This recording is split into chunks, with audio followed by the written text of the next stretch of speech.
नमस्कार मित्रों, आप सभी का बहुत बहुत स्वागत है। योगों के ऊपर हमारी चर्चा है। हम ये जानने का प्रयास कर रहे हैं कि मई के मास में कौन से योग किस राशि में प्रभावी रहेंगे और वह कैसे फल दे जाएंगे।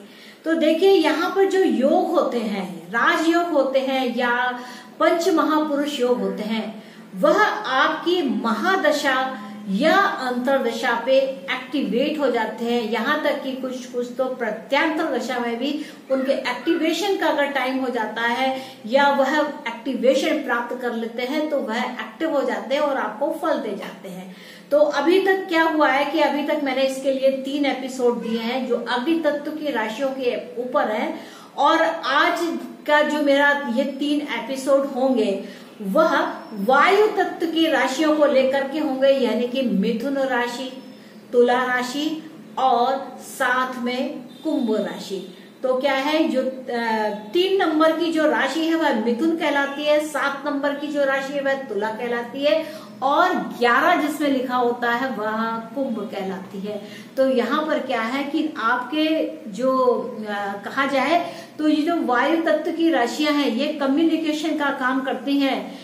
जहां मिथुन राशि आस पड़ोस को दिखाती है, वही आपकी सामने वाली राशि यानी कि तुला राशि आप बिल्कुल आपके सामने का आपका जो आपके बिल्कुल ठीक सामने होता है उसको दिखाती है, और साथ में जो एकादश वाली भाव की राशि होती है यानी कि कुंभ राशि, वह दिखाती है कि आपको कितनी सुंदरता के साथ आपके लाभ देने वाले मित्र कैसे प्राप्त होंगे। तो इस एपिसोड में हमारी चर्चा है मिथुन राशि को लेकर, यानी कि कम्युनिकेशन की राशि में कौन कौन से यहाँ पर राजयोग होंगे। तो यहाँ ग्रह स्थिति अगर देखते हैं तो 2-2 घरों का यहाँ पर जोड़ा बना हुआ है, यानी कि शनि और मंगल नवम भाव में है, गुरु और शुक्र 10th भाव में है, सूर्य और राहु एकादश भाव में है और बुध और चंद्र 12वें भाव में है। तो स्थिति यहाँ बड़ी सुंदर है। यह जो 4 राशियों में सारे ग्रह हैं तो ये एक बहुत ही सुंदर योग बनाते हैं जिसको कहते हैं केदार योग। यानी कि यहाँ पर क्या है, केदार योग क्या है, ये हैप्पी है, वेल्दी है, हेल्पफुल है, और यहाँ पर क्या है कि कृषि से जुड़े हुए अगर आप कार्य करते हैं तो यहाँ पर सफलता मिलती है। अब यह जो क्योंकि यह तो एक सम्मिलित योग है, सारे ग्रहों के साथ में है, सारे ग्रह 4 राशियों में है। स्थिति क्या है, ये नवम भाव से लेकर के 12th भाव तक स्थिति है सारे ग्रह। तो ये केदार योग है। यहाँ पर क्या है, भाग्य के वर्धन के साथ आप क्या सामाजिक विस्तार है और उसके साथ साथ लाभ है और सुंदरता के साथ खर्च है। यहाँ पर एग्रीकल्चर लैंड को लेकर के यहाँ पर आपको काफी फायदा हो सकता है। तो यह स्थिति है केदार की। और इस प्रकार अगर देखें कि गुरु और शुक्र से एक चामर योग का निर्माण हो रहा है, और इसमें क्या होता है, चामर योग में जो शिक्षा से जुड़े हुए लोग हैं उनको बहुत ही मदद मिलती है, उनकी उन्नति होती है, क्योंकि ये जो गुरुदेव हैं और शुक्र है ये 10th भाव में है। तो ये आपके कैरियर का भी यहाँ पर विस्तार करने वाले होते हैं। और इसमें क्या होता है कि जो जातक होता है वो बहुत सी विद्याओं का जानकार होता है।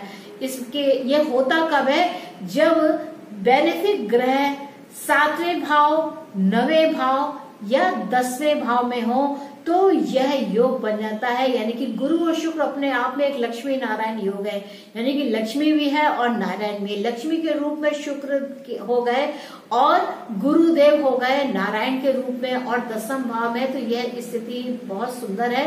गुरु अपनी स्वयं की राशि में है, शुक्र अपनी उच्च की राशि में है। तो शुभ राशि में इस प्रकार से होने से भी बहुत सुंदर स्थिति होती है।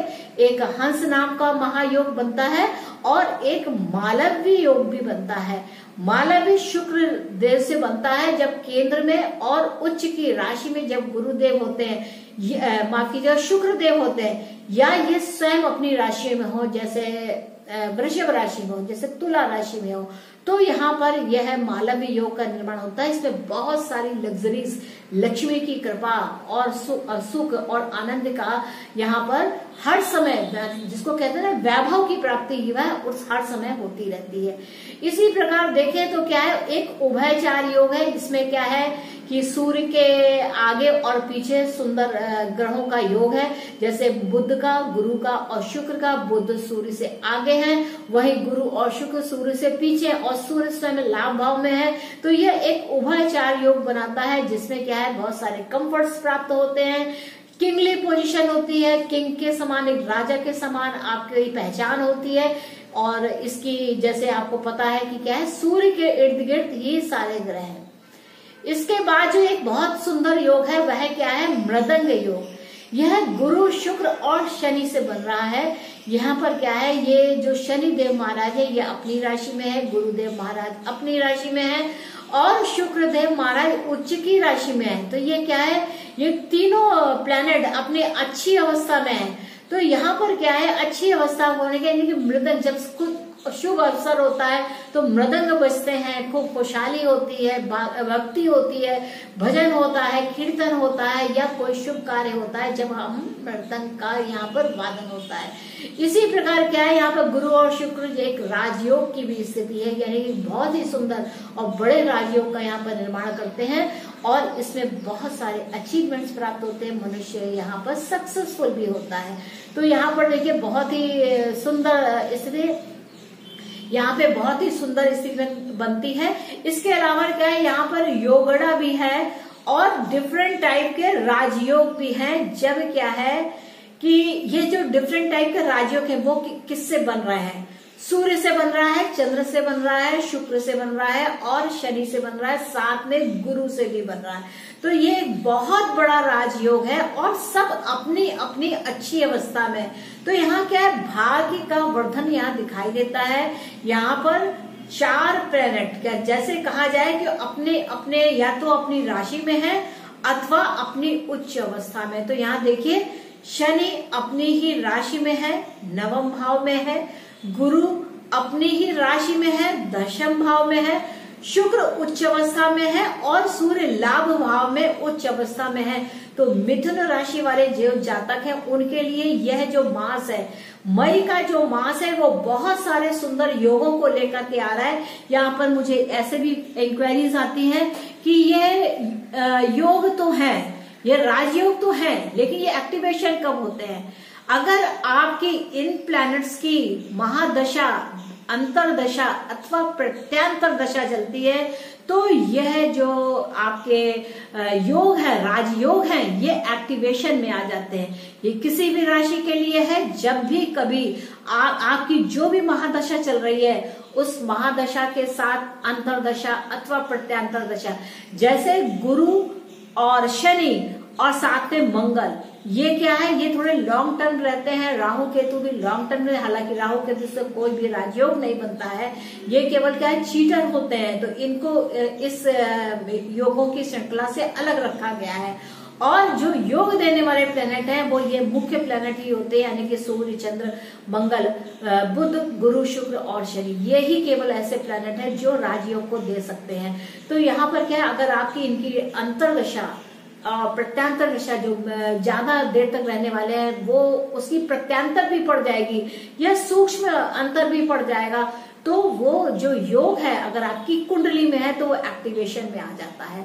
तो इस प्रकार आपको सुंदर कुल मिला के देखें तो ये जो मिथुन राशि अथवा मिथुन लगन का जो मई का मास है वो बहुत ही सुंदर और सफल रहने वाला है। कैरियर को लेकर के, भाग्य को लेकर के, आमदनी को लेकर के और थोड़ा बहुत आपके खर्चे तो अवश्य बढ़ेंगे। तो मित्रों ये तो बात थी मिथुन राशि अथवा मिथुन लगन को लेकर के, और आशा है कि आपको मेरा यह एपिसोड अच्छा लगा होगा और आपने मेरे इस एपिसोड को अगर एंजॉय किया है तो इसको शेयर कीजिए, ज्यादा से ज्यादा शेयर कीजिए ताकि ये बात ज्यादा से ज्यादा लोगों के बीच में पहुंचे जो सीधी, सही और सच्ची बात है। तो मिलते हैं नेक्स्ट एपिसोड में हम तुला राशि को लेकर के। तब तक के लिए मुझको आज्ञा दीजिए और शीघ्र ही मिलते हैं। और तब तक मेरा चैनल जरूर सब्सक्राइब कीजिए अगर आप मेरे चैनल को पहली बार देख रहे हैं अथवा अभी देख रहे हैं और आपने अभी तक सब्सक्राइब नहीं किया है तो मेरे चैनल को सब्सक्राइब करें। तो मित्रों चलते हैं, नमस्ते।